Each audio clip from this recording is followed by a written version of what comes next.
Friday, September 27th was the day that TWRA called us out on the flood work in Cocke County, which ended up being Greene, Washington, and Unicoi counties as well.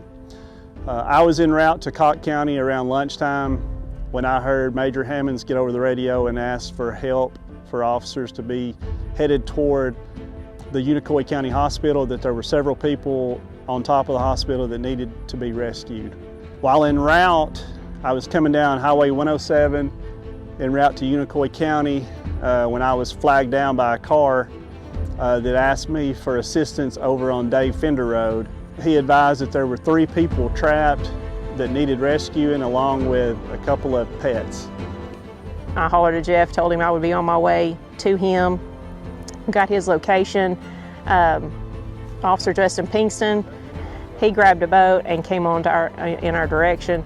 Matt Cameron, he hollered at me and said he could come. He backed it in.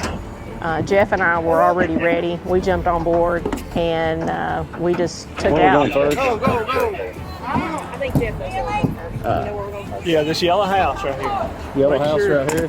Sure that thing starts because we're straight.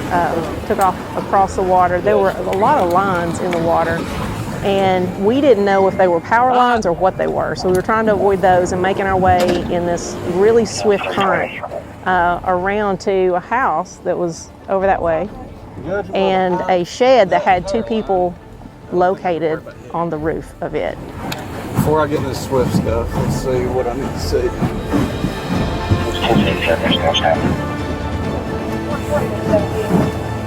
This house We are on the boat headed to you right now. You good? Yeah, just go.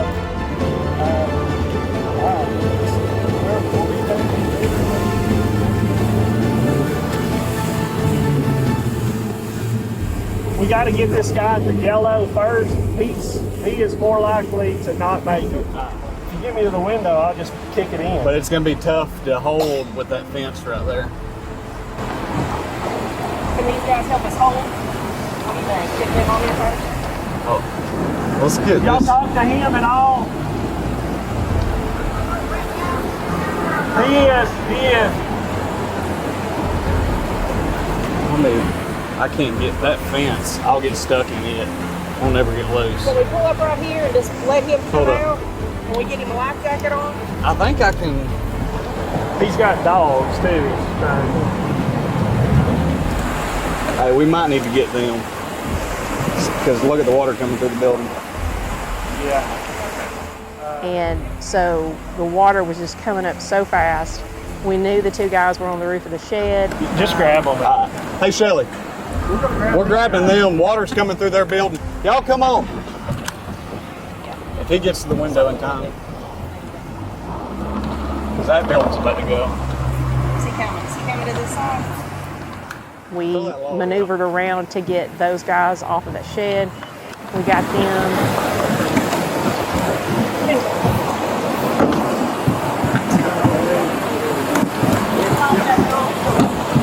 Grab one of those life jackets.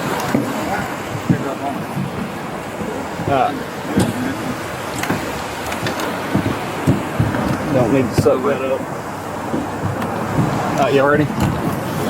I can swim real good. Don't matter, get the jacket on. Not in this. Not this, not too bad. Hold on.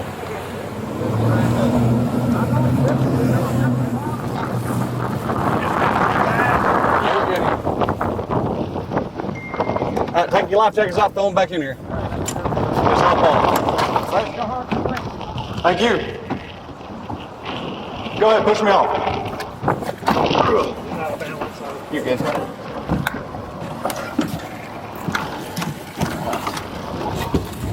Let's get this. Y'all ready? Yeah.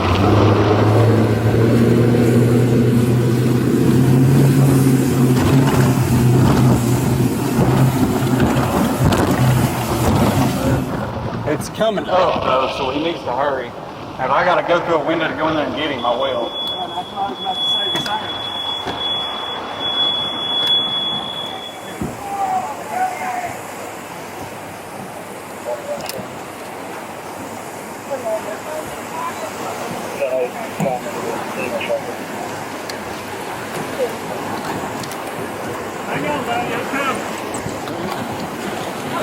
Easy, Prater.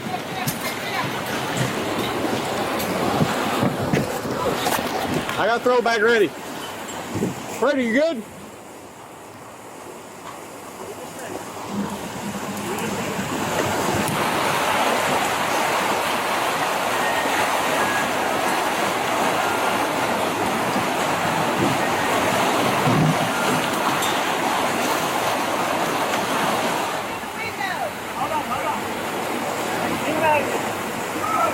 Hey, life jacket.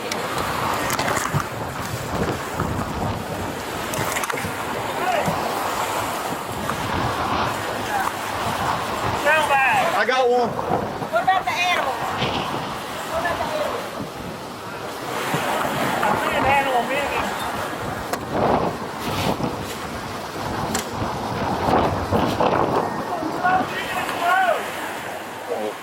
Yeah. We're at the yellow house. We got one inside the house. We got a rope to him. We're trying to get him out right now. Prater's in the water. All right.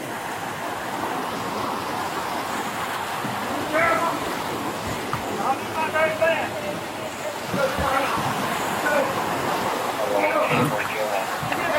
Come here, buddy.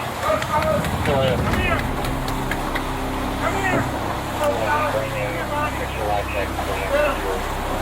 I'll let you know when I'm getting close. I'll let you know.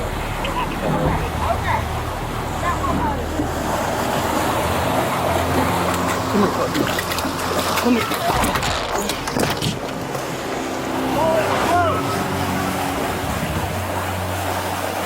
Hang on, because I killed the motor. You get right here, it's going to rush. You're going to have to hang on.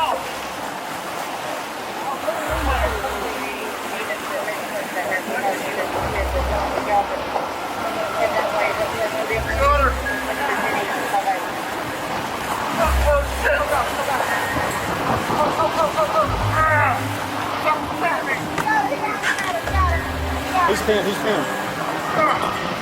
Hold the rope.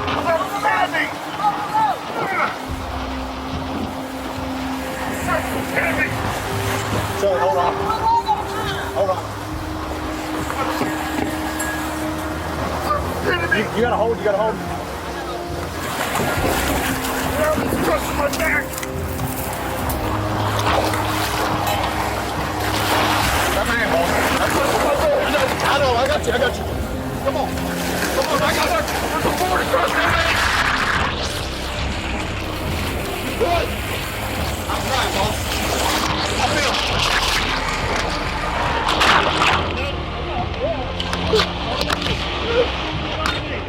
Rope's around his neck.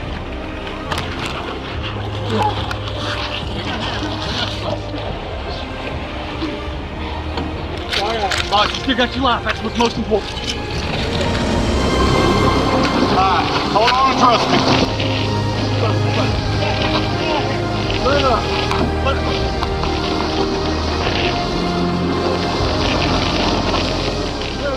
I will say, if it wasn't for Jeff Prater and Justin Pinkston, all three of those men would be dead today. I don't think they would have survived it. As we got back to shore, we got the boat loaded and kind of thought, well, we were going to head to Cott County because we could hear on the radio there was a lot of Cott County traffic, and we knew there was a lot of rescues needing to be made. We knew we could hear that Unicoi was kind of under control. All the bridges and the roads were out. We were kind of trapped in here in this little area, and someone flagged us down again and said that there were 15 people trapped in a barn just up the road. So we headed up that way. Justin Pinkston and Matt Cameron launched the boat. They headed off into this very, very swift water, about a quarter of a mile away or so, maybe a little farther. And they rescued 2 people out of a tree and got them safely back to shore. Life jacket.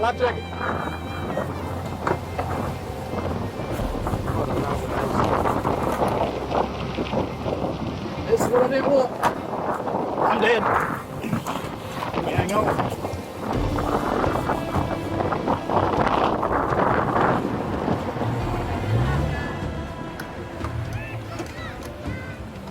Hold Thank you. Let's do 3 right here. Hey, Trace. Went back out one more time. They got 3 people off of the roof of a barn. To get to the other people that were located in a larger barn that was a little bit further away, the water was just too turbulent. Life jacket. Life jacket. Right here. And our boat was obviously giving us a lot of trouble in the silty water and debris-filled water that we were encountering. So we got the boat loaded up, and a helicopter flew overhead, a THP helicopter, and they were able to land on the roof of one of the barns and started evacuating those individuals that were trapped and brought them over to our location. And they did about 5 trips maybe.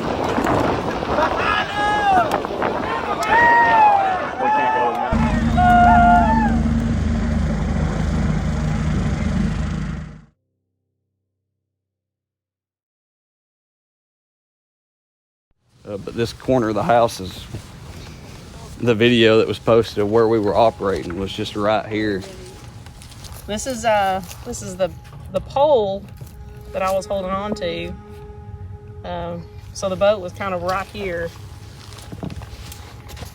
and the room that was washed through with water was right there, where Justin and Jeff were making that rescue. So this was the frame.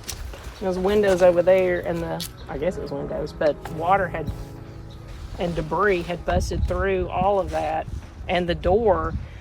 But there was a piece of a door like blocking this area, and when Jeff removed that, like everything inside just came out on top of it. Easy, Prater. And carried him back.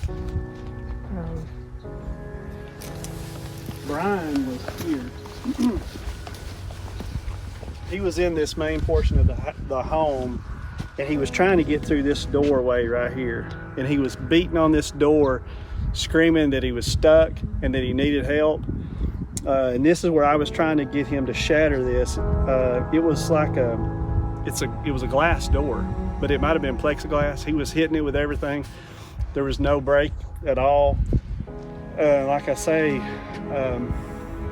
I got washed away, and by the time I made it back up here, he had slid the door open enough to get out with the dogs, and he worked his way down this side. And at this point, he had on a life jacket. They had thrown me a life jacket. He had on a life jacket, and he had a hold of that throw rope. But at some point, he let go of it, and I don't know what it wedged onto. This is where I think divine intervention come into this. There's nothing here, but there was something that held that rope that allowed us to stand in that doorway against that flow of the river. But he worked his way down. Obviously, he tried to hand the dogs off. They floated away, and I swam after them and got them. Brian was in that corner and yelling he was pinned, so I got about right here, and I was holding that rope, but I was able to grab his hand and pull him. And when I did, he came to this doorway, and there was a 2x4 just perfectly horizontal across the door about waist high that he run into, and he was bent over.